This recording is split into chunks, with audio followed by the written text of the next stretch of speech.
G'day guys, I was going to do a video a lot earlier. Currently it's 15 minutes to midnight, and I thought, yeah, I might knock one out. I've got a few I want to do. um, I've got some new discoveries on increasing the gain on these pulse induction detectors without it being overly noisy, still being able to handle the ground very, very well indeed, and get a lot more depth and sensitivity to small targets and big targets. I've been doing it on this detector in front of me, and a lot of it has to be, it's got to be, how do I even put this? Okay, if you can see the signal waveform on the oscilloscope there, well, because I've got it on. I don't know if you can see it very well. It's probably bouncing around, and I think the scan rate of these phone cams and that will, you know, sort of mix, and you'll see dead spots and all the rest of it, and flicker basically. And it's just because of different frame rates, different scan rates. And I'm running this camera at the moment in 4K. I'm going to do a couple of 4K resolution videos and just see how they go. They take ages to upload, so I don't want to make these videos very long. But my first one I want to talk about on this video, maybe we should do this detector. But if you can see it on the screen, I'll zoom in so you can see what I'm raving on about. Okay, and I'll just, whoopsies, yeah. Okay.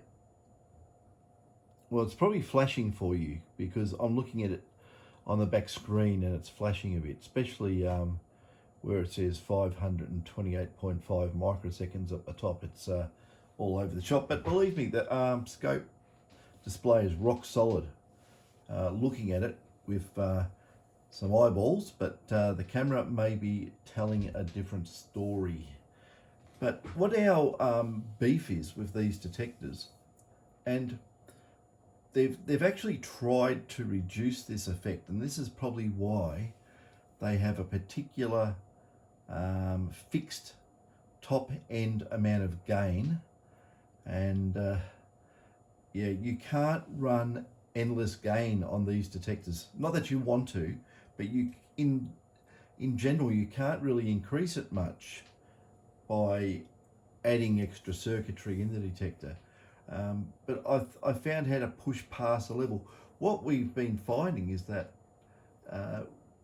you basically do anything to these detectors and it's going to bring up the noise, and a lot of it, you think, oh, it's just atmospherics, it's 50 hertz and whatever else getting into the detector. Yes, it is, but most of it is like an intermodulation component with external signals to signals that are generated within the detector. Now, this has opened up a huge amount of ideas to try and rectify this, and I have had to go on this detector in front of me because we find it more, I don't know why this is, right, but it is more difficult to get a bucket load of gain out of a 5000 or GPX 5000 than a 4500. And it has got a little bit of extra voltage supply circuitry to that quad op amp near the front end, which I've mentioned before in other videos. I don't know which video. There's over 200 videos, so you'd have to go and search, but I wouldn't even know where to go looking. But if you can see on the oscilloscope, I'll just move that because I was going to do a video about some parts, but I'll do this later on. Now, basically we're on 50 millivolts of division, and it looks clean, and I'll drag that over so give it a bit of darkness. And I don't know how badly it's flashing and carrying on, but it's not in reality. It's very, very stable, and I can just see a little bit of fur on those traces on the receive section there and there, and the power supply is pretty well switching on and off, and it's balanced halfway. So the recovery, I've done something to the way the op amps are basically an attempt of shutting the op amp down during the transmit cycle. It is a bit. I know how they've done it. They've done it with dual gate gas FETs, and it basically is a capacitance minimizing technique. And when they're off, you got two FETs in series, and you get a lot of isolation. So you don't want anything dragging your input signal down. So that's why that's done. But there's other things about this which I experimented, and I had a few aha moments. I went, aha, what's going on here? Anyway, if you have a look at this, I'm going to crank the brightness up. All right, and probably start cooking the screen. But I wish I had my 1.5 gig scope, because it would show this a lot better. This thing here it's only, what is it? It's a Tektronix 2465. I think it's good for 300 megahertz. I think, yeah, 300, 350, 300 megahertz analog. So it should display these sort of things. You think that it would display it really, really well, being such a fast oscilloscope. But I did do some comparisons when I was running that LeCroy 1.5 gigahertz scope, that fast transients are more pronounced on the screen. And anyway, you really got to crank the brightness up to see these, and I need that there, else the light here will wash it out. But I've got the intensity just about flat out on this, and I'm pretty sure it's in focus. It's perfectly focused. But I'm going to get a pointing object so you can see what I'm pointing at. I want to get something that's not metal, because I don't want to poke the screen with metal. I'm looking around, and of course there's nothing here. Actually, here we go. I'll use a pen. Oh, I can't put the thing in. Or can I? No, won't go in. Oh yes, it will. It's one of those ones. Okay, I've got a plastic end. Now, if you can see, these are our receive windows, and you can just see a bit of noise on the signal there. This is at 50 millivolts per division, so you're going to see the noise. And you can see here at the end, there's all these lines shooting up. This is all to do with flyback from the coil and so forth. But it's also, some of these are from the switch mode, turning on and off through the transmit cycle. As you can see, these little divots here, that is actually the switch mode power supply during the transmit cycle. You can see all the little notches in it there as the switching cycles, and they turn it off, and then you've got the receive is relatively smooth. Everything relies on capacitors being charged up enough to hold the charge during the receive cycle. Then the power supply fires up again and kicks all the capacitors up. So it's one way of doing it, but you do have, you can see here where the transmitter's been on, the power supply's riding down, and it kicks off, and there's a big spike there. But what actually happens, some of these spikes, even though they're not in the receive window, they can, because they're very close to the receiver turning off, turning on, all the rest of it, and they can kick the inputs of the op amps around and throw the op amps up high, low, halfway, wherever they may settle. And then the receiver comes on, and the poor old op amps in settling stage, it wants to settle for a few microseconds, depending on the op amps and how good they are. And you can introduce noise. And from what I can tell, just by looking at some of the circuitry in this, that the front end op amps are quite active with the rest of the receive circuitry, even during the transmit cycle, but all they've done is try to use the dual gate MOSFETs to go across basically inverting and non-inverting inputs of the op amp to try and hold it in a partially shorted state. We won't say shorted because in series with these dual gate MOSFETs are 1K resistors, right? Now I did notice on the GP detectors there is no 1K resistors. Those dual gate MOSFETs are directly connected. Now are they? Hang on a second. I haven't looked at the GP for a while on that part of the circuit. I'm pretty sure they're direct connected. Now someone's put a circuit out there. It's been floating around the web for quite a while, and I looked at the circuit, and it's meant to be a tracing from a GP35 or something, or maybe a 3000. But the circuitry's fairly accurate, except a couple of parts are misnamed because, you know, the old scrape it off and white paint. But that wasn't hard to get around that part of it. I'm just going to find myself a GP board. I've probably got one in here that's having stuff done to it somewhere. What's that? No, they're all GPXs I've got in at the moment. I'm just looking for a 2 board. I don't recall seeing the 10K resistors, right? So they couldn't do that, could they? You just made me think now. I'm just thinking out loud that I've got to go and investigate that. I've got to find, oh, there's a GP up there. Hang on a second. I'll just grab this GP and I don't want to go and say something that's not right because everyone will have a meltdown. Okay.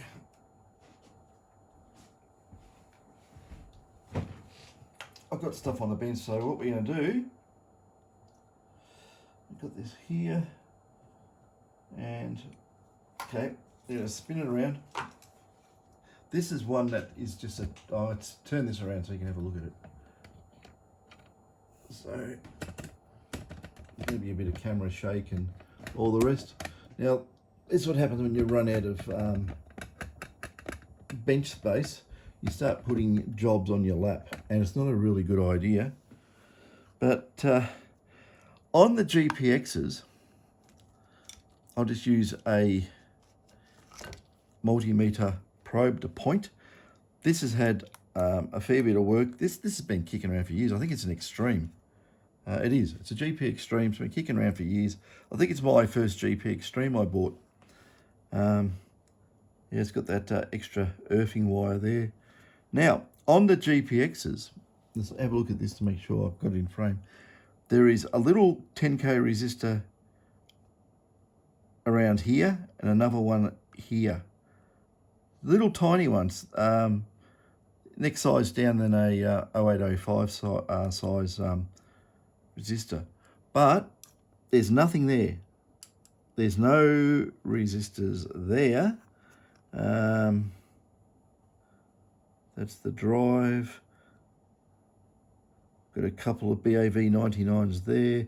We've got our basically our feedback resistors at the top, I think. No, that's not. That's the resistors which go to ground from the inverting input, and there are our feedback resistors there.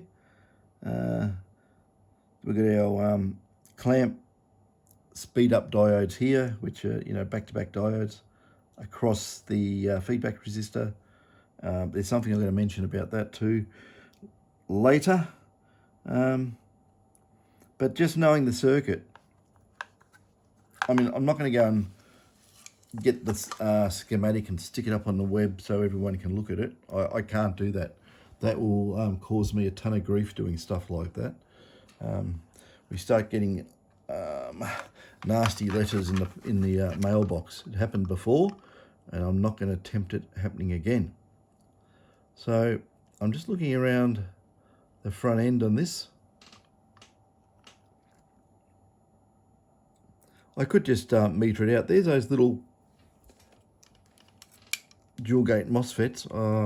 Okay, there's one there. Whoops, where are we? There's one there, and there's one there. And they're the input inductors. I think they're just 1 microhenry or something. No,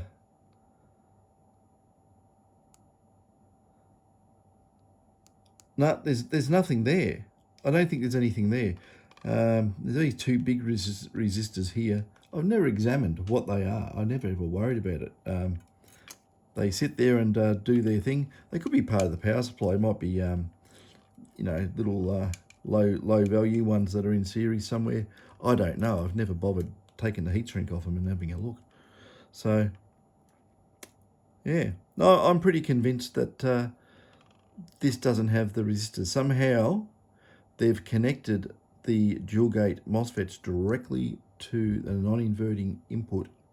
So that's what they've done, and I really have to go and nut out the configuration of that. I don't think they've dragged it down to ground hard, or let me think about this. No, I'm going to have to go look at the schematic. But I don't think, if some of the schematic for these that's kicking around, you know, the one someone copied and drew out years and years ago, I don't think it's very accurate in some parts. There's a lot of circuitry, a lot of chips around this area. Here, there, some of the chips up in the audio area, around the ADC, they've all got the wrong names on them, okay? There's a few there. They're close, but they're not quite right. So that's that. But yeah, okay. With these, please turn off the MOSFETs devices. That's all they're there for. They don't do anything else. Anyway, don't want to look at my shorts, do you? But we'll go back on this. Now, I'm trying to keep this really simple. Sometimes I'll go technical, and I've got to pull myself back, because it's the quickest way to make people turn off or tune out or whatever by talking gobbledygook. But anyway, to keep it really simple, in the detector, that's the receivers turning on, the front end's turning on. This is where the transmit is happening. But what you got here, you got all these like spikes shooting up, okay? Now, they put those diodes across the feedback resistor to try and clamp some of these spikes so they don't go over two diode voltage drops, either positive or negative. But what we'll do, let's turn this down. It's actually hurting my eyes. Now, as you can see here, I've got this on 500 millivolts per division, okay? And if you can see here, we've got 3 little spikes around here. I think there's a spike with a power supply. Oh no, hang on. That one there,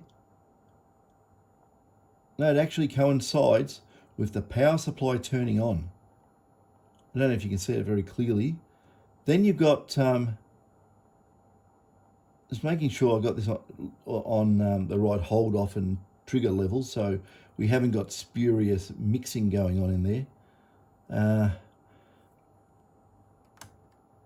Oh, gee me, I want to go that way, but I don't want it diving around all over the place. So you got one there. Power supply starts up and you got this big spurious spike. It's not in the receive window. Who cares, really? It's way out, and the power supply runs all the way here. And you got all these little spikes and artifacts at the end of where the power supply is turned off for the receiver.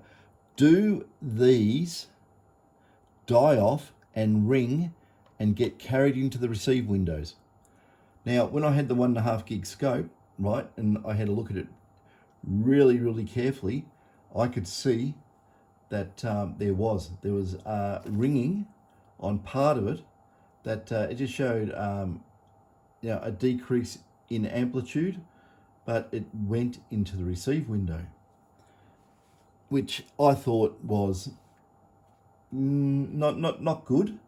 But the detectors work, don't they? So, but it's not a good thing. So what I've done is I hunted out a lot of these artifacts, where they come from, what generates them, and a lot of them are just like leakage.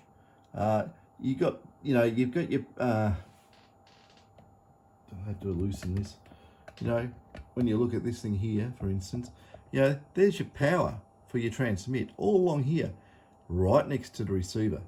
Which this got my some modifications in this one, but straight in near the receiver. Like, what are you going to do about that? Even though the power supply and all this turns off, right? It's still stopping, starting, and it can generate all these weird artifacts. It can do it. Okay, so we go back up again, and I'll lock that there.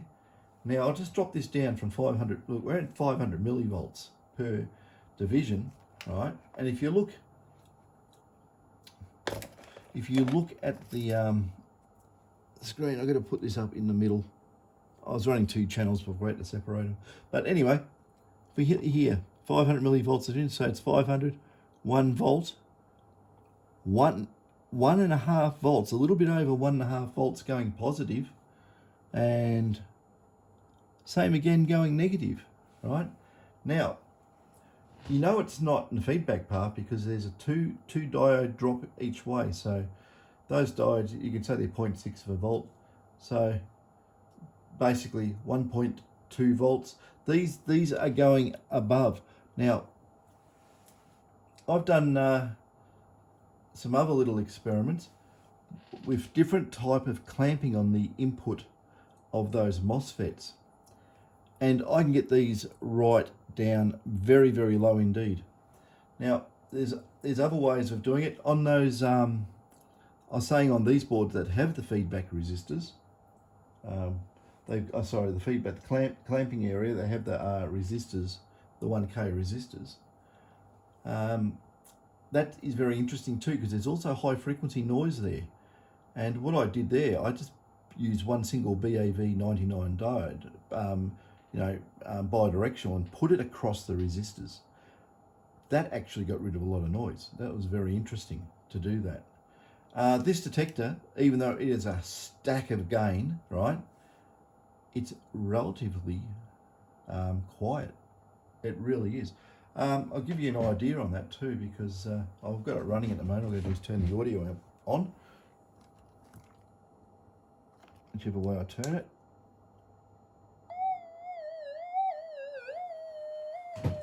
Now it's got the oscilloscope hanging in there, so that introduces noise. Where am I?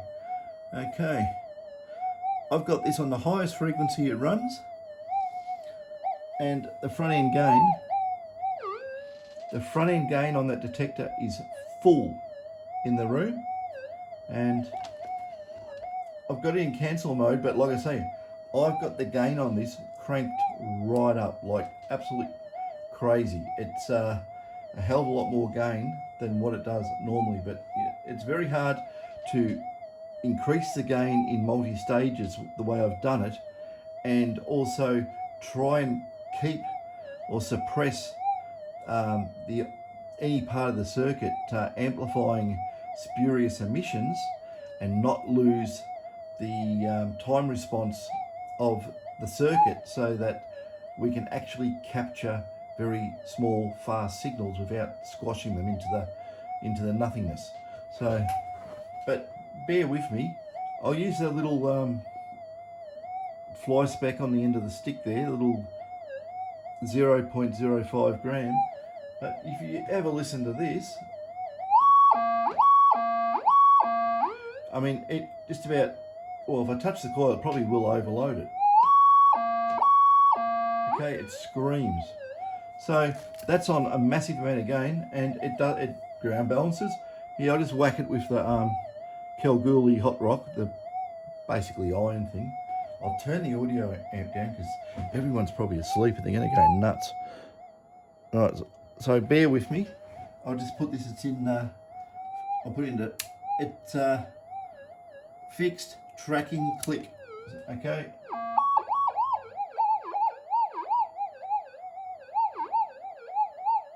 I'll give it one more flick.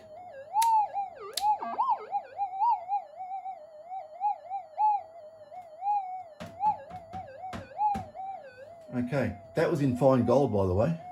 Now let's whack this into normal mode. Oh, there we go. You can see all those, there's a lot more little spiky things there now. So and also noise has dropped off. It's just normal mode's a lot quieter. It doesn't turn the receiver on as quick, in my opinion. So anyway, we go from fixed into tracking. We're on full gain, mind you.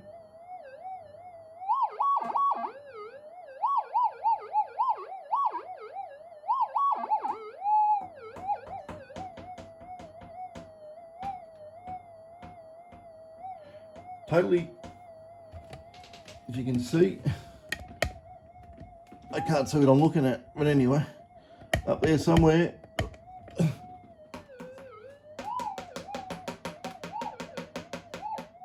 me banging the cable over the coil.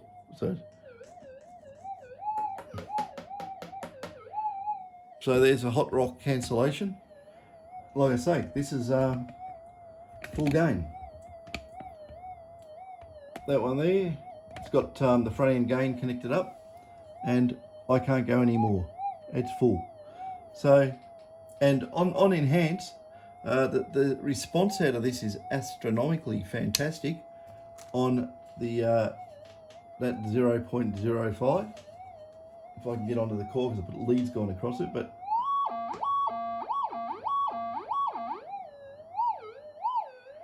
I'm well above the coil with that little tiny speck, and it's picking up easy. It's actually coming up probably better than every other detector I've got kicking around, and I've done. It's a 5000, which you know, most of the times they don't come up as well as the older 45, but it's working really well.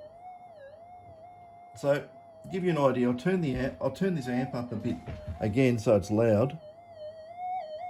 Okay, and if I get the, oh, hang on. What I'll do, I won't do that because as a capacitor's charge, it's going to make horrible noises. Okay, I've got this on 0 gain.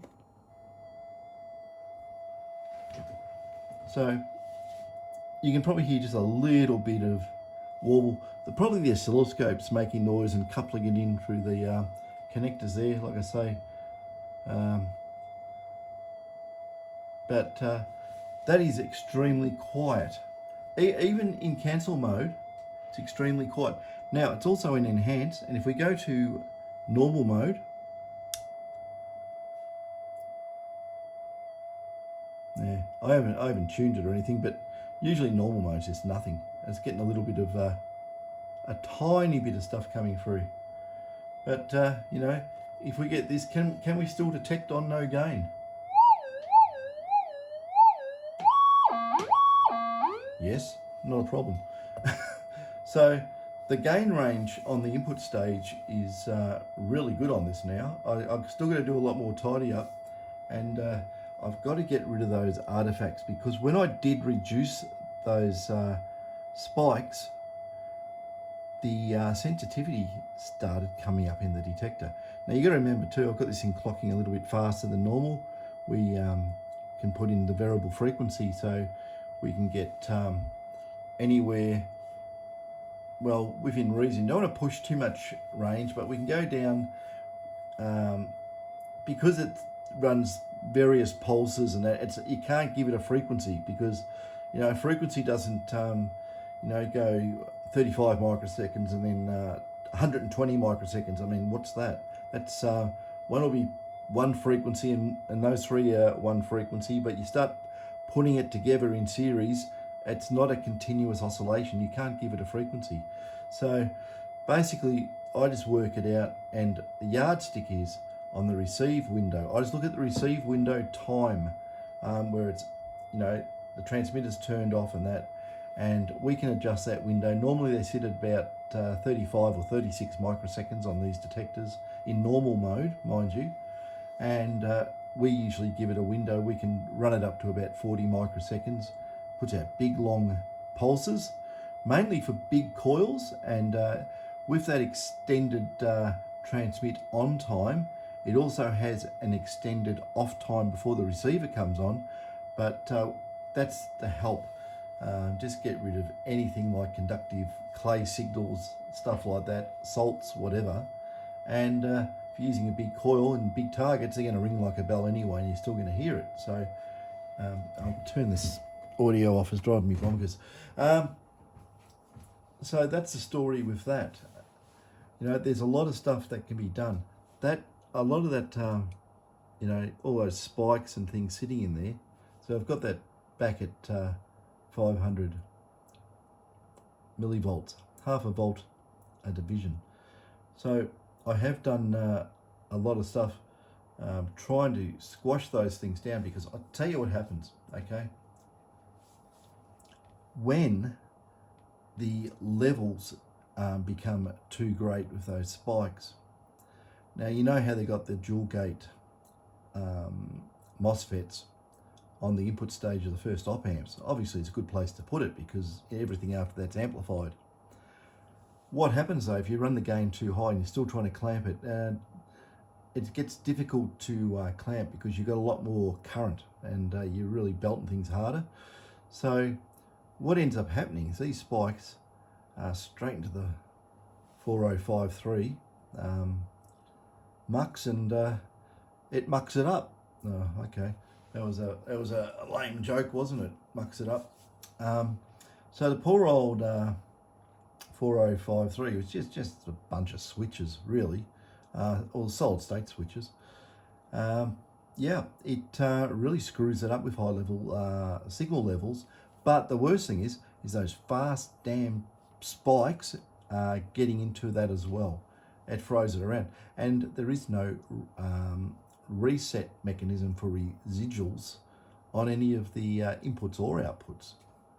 So, and on the outputs, you know, if it is make, so we'll say it's make then break, well, you know, it's basically capacitive to the rest of the circuit unless it's getting bled off. But that then goes into whatever the other things were. They on the old detectors, 4066s on these.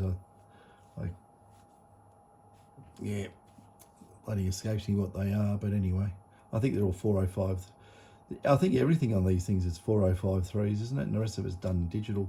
But well, in the MPU, if you want to call it an MPU, it's in that part of the circuit anyway. We can't get into that. We'll never know. But that's pretty pedestrian. It's only switching anyway, most of that stuff. But yeah, it's I think it's getting to the point of really pushing the envelope with these pulse induction detectors to get rid of all that switching noise and just stop it getting into things. You know, it gets into it's, you know, it's 15 volt, 5 volt, driving into, you know, half an ohm of resistance, and that's a lot of instantaneous current, and yeah, it can just cause havoc through the rest of the circuit board. You know, it's going to trouble. You can't, you know, you can say, well, you know, we can do good ground plane techniques and stuff like ground planes, like you know, you can put multi-layers in the board and have one flat part of copper with little holes through it, so it shields, you know, the bottom from the top. That's what I'm basically getting at. And, you know, trying to stop noise that way, but you can't stop magnetics. Any magnetic flux will just couple. It'll just, you know, it radiates out. It'll cut wires, tracks, and induce a voltage. It won't be much, but it might be picovolts, you know, but it's there. And if you're running high amplification, well, you're going to amplify it. So these detectors, a lot more to do on it. I know there's a few guys out there who are really getting into this, yeah, someone sent me some documentation. Thank you for that. Not saying any names and not saying what the documentation was, but that was much appreciated. yeah. So yeah, that's the main thing with these. You've got to look at those spikes. You can muck around with what you're doing and try and get those spikes up, you know, or sorry, get the spikes down. The spikes are up, get them down, and try and stop them getting into things. You can, one trick is if you get a very low low voltage drop type, very fast diode. I mean small things with hardly any capacitance. I'm talking, you know, 1.5 or so picofarad capacitance, and you can use those if they're a dual package or 2 diodes or whatever. You can put a small value resistor in the signal line, and I don't mean like a lot. Maybe depends what it's going to. It depends on the situation. You know, it's not one solution fits all. But if you're doing interstage op amp coupling, you know, you can run a K or 2 or 3 or something like that. And before it goes in, you can run a couple of these diodes. One basically from negative to positive sort of thing, and the other one positive and negative, so you catch both waveforms going positive or negative, and you can clamp it to whatever these new diodes that are out there. You might be able to clamp it down to you know, 0.3 of a volt. You don't want to try and shove a lot of current through there, because that'll stress the poor diode out. It's not going to blow up, but they treat these diodes a bit like a rubber band. It'll stretch. Instead of getting, you know, something like, you might be lucky to get 0.35 of a volt clamp, and you know, you start putting current through, and that might go up to, you know, 0.45 or 6, depending on what the diode. If like, you know, many years ago I was told never to use Schottky diodes in these circuits, right? But there's Schottkys out there now, right? They have obviously a lower voltage drop, and I've put high power Schottkys in the transmitter stage, and it works fine. It does not introduce noise, and the reason I think it was said at the time, going back years ago, is that we didn't have the voltage rating on Schottkys. They were all low voltage, and it was starting to really push the issue. But now we have high-speed Schottkys that can go up to a couple of 100 volts, and they're okay. You can put them in place of, where are we? Oh, I have to loosen this. Every time I move something, it's bloody effort. There we go. These things here, you can, you know, your transmit voltage is going through these. So what you can do is you can put some high current Schottkys. Always check out the intrinsic capacitance and have a look at, you know, time specs, turn on, turn off. But you know, these things here, these are 0.6, 0.7 ultra fasts, MUR, whatever they are, 320s I think they are. So I can remember some of the parts, because these things sometimes blow up and have to be replaced. But you know, you got 2 diode drops there, and you know, if you put Schottkys in there, it's basically getting to equivalent of maybe 1 diode drop. So you will have a power recovery gain that's not just getting dissipated as heat in that voltage drop, because these things get hot within reason. This is the other thing. I've got to say this because it just bugs me, right? So you got this here generating heat. You got these output devices generating heat, and a bloody flyback resistor, right? Damping resistor here, right? That gets damn hot. That's over 100 degrees. And then you got this thing here right near the damn input circuits, right? You got it near the input MOSFETs, the little ones, the secondary ones. You got it near those BF 908s that you can't get anymore, by the way. And you know, you got thermal generated noise. If you look at noise temperatures, if you go and read up on it, and read up on Stefan Boltzmann's constant, you will find that the more heat, the more noise, thermal noise. So you want to, you know, we can't, it's an extreme thing to say, but you know, if you start looking, you know, at radio telescopes, all those front ends are all cooled in liquid nitrogen, right? They're really, really cold because of the noise temperature. You don't run it at ambient. You'll lose so much signal. With these, you could put the front end of these in liquid nitrogen. Not that I would say it's a good idea to do out in the field. How are you going to maintain it? And freeze the whole front end. You'll get a better signal to noise ratio. It'll be a big improvement, but what a thing to do. You know, now, even there was times there where I was thinking about maybe we should actually put something like CO2 gas through the coil lead into the coil, right? The coil gets hot and it makes noise as well. It will raise the noise floor. It just will, right?